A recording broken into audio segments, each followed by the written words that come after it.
We have a complaint that was filed by Mr. Rob Joswiak.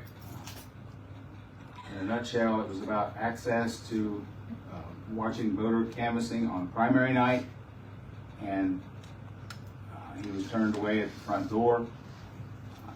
The statute that covers that is 312.4.6, and under section 6, subsection B, it says the canvassing must be performed in public. However, the board may restrict access to parts of the room where election material is being handled or transported to safeguard the material. And as an overview, for decades, media and public have been allowed in to the area in front of the treasurer's office to watch what goes on as the receiving teams come in, and as the receiving teams take the inspectors and judges who are bringing the ballots in, they make sure that they brought all the materials and the ballots and all the e-poll books and all the election materials that need to be returned, and then that stuff's moved to the room 108 where it's inventoried, and then for many, many years the ballots then were taken across the hall and the machines tallied them. Last year that equipment was moved to the second floor, and people were allowed to go up and watch that. We only had one person who did that. So there is access for the public to watch, but as the statute says, the board may restrict access to the parts of the room where the election material is being handled or transported. And one of the comments was that many people were seen in the building that evening, and those were the judges and the inspectors and the election board and the receiving team that they probably saw down the hallway moving those materials. So we will issue a full reply to Mr. Joswiak in a letter, but there is public access to watch the canvassing.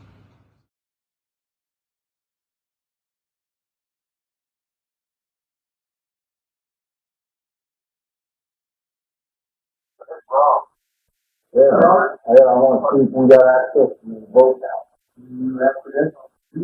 Yeah, I'm a citizen. Okay, you're in violation of state law.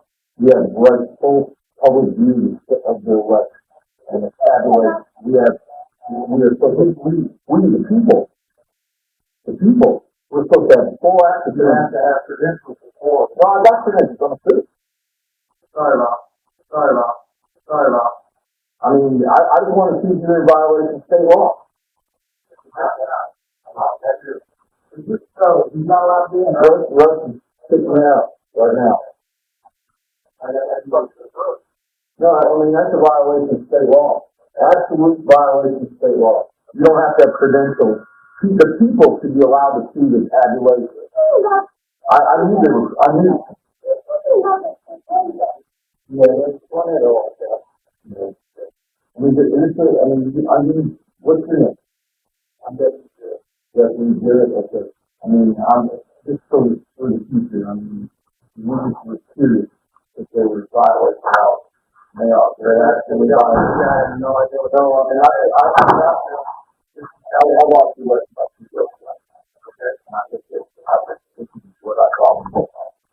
Okay, now we know.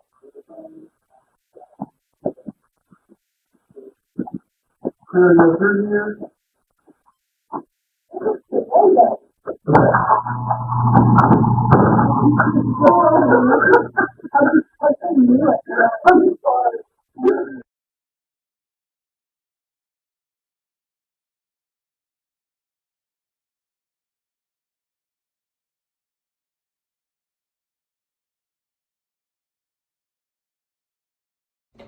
I have a comment for you, and I don't know, Rob, if we've already discussed this or not, but I believe that you are aware that we have an observer badge, is what we call it, that is provided from our election room for the public.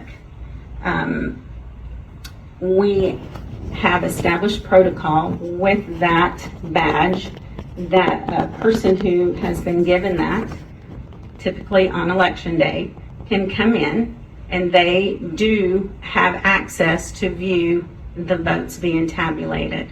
That I've been clerk for a year and almost 8 months.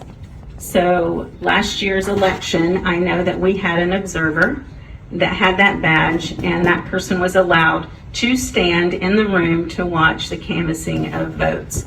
So as far as us not having properly established a method for that to happen for the public, I can tell you, yes, we do have a method, and we were prepared on election day for this past primary to do it again. So I'm not sure where all the wires got crossed, but the protocol had been established. And yes, you should have been given access to be able to established. And yes, you should have been given access to be able to established. And yes, you should have been given access to be able to see that. Right, and I wasn't given access. So, for the sake of election integrity as a member of the public, I should have been given one of those badges, and I should have been allowed to witness. And that was restricted, and it's a violation of law. It is a level 6 felony, and it should be referred to the prosecutor's office, and it should be referred to the Attorney General. Thank you. The only other thing that I would have to add, in order to have any sense of protocol, it is our responsibility to know who's in the building, okay? We wouldn't be doing our job if we didn't know everyone was accounted for. And that's why, even when Mary Rutherford was here, she made sure that me, the clerk, had a yellow colored badge. We may have to change the color now. Had a yellow colored badge. It was color coded so that anyone would know when you encountered someone in a hallway, if they had proper credentials, that's what we called them, to be in the building. So, Can I offer a comment though? sure. There's a big difference between the public being required to get an observer badge prior to the election canvassing taking place and making it available when somebody shows up at the door and says, I'm here under Indiana Code 31246. I would like to watch the canvassing of ballots. At that point, you have a stack of observer badges ready and you hand them out. And you can designate an area where people need to be, but don't clap. God. There's an area that people need to be, and I will fight to the death to protect the access of a limited number of people in the room because that's where the ballots are. But giving people a chance to watch is one, it's our responsibility under the law, not prior to authorization. That's inside baseball. And if I indicated it was prior authorization, then I don't believe that I said that. So I did not say that. No, you didn't say that. Okay. It could be interpreted that you have to get a badge before you're eligible to be an observer. As they come in, Yes. as they come in, they are given an area to where they can line up, and that badge is passed out, and those people are taken through exactly the way they're supposed to be. I think they should have to show an ID. Probably show an ID. Better job at that. And I've already apologized to you, Rob, personally, that happened to you, and we're going to make sure that we have a better system in place so it doesn't happen to anybody else. Okay. We want things to improve, and this is all about election integrity. And I mean, there was no reason to restrict my access that night. I mean, there's really no reason. I mean, I'm not a criminal. I'm not somebody that's deranged. I mean, Russ, you knew who I was.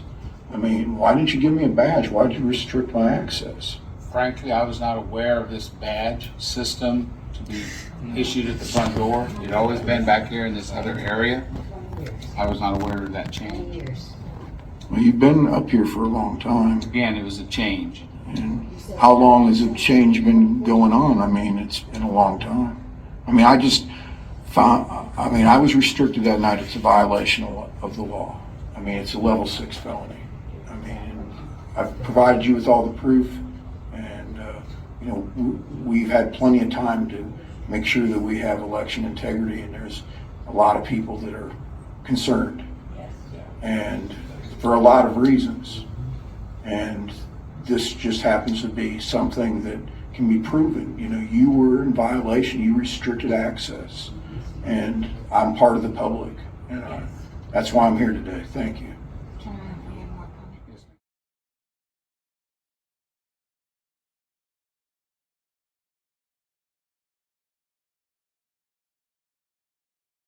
Bubblegum,